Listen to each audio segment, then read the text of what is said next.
Philosophically, I have a problem with having translators because I think every analytics person should be able to do that. Generally, as an industry, I'm very supportive of every analytics professional being able to communicate their own insights and be able to hold their own in front of business stakeholders.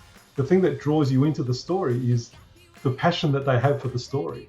And a third party who's been contracted to tell the story, you can't manufacture that stuff. So if you can create all the artifacts to tell the story, and then that very apparent love for the project that comes through in your voice, that is what compels people to listen to the message. So, I completely agree with you. And that if we can, as an industry, if we can do the communication ourselves, who better to tell the story than the person who, had the idea that everybody else laughed at and took it to delivery.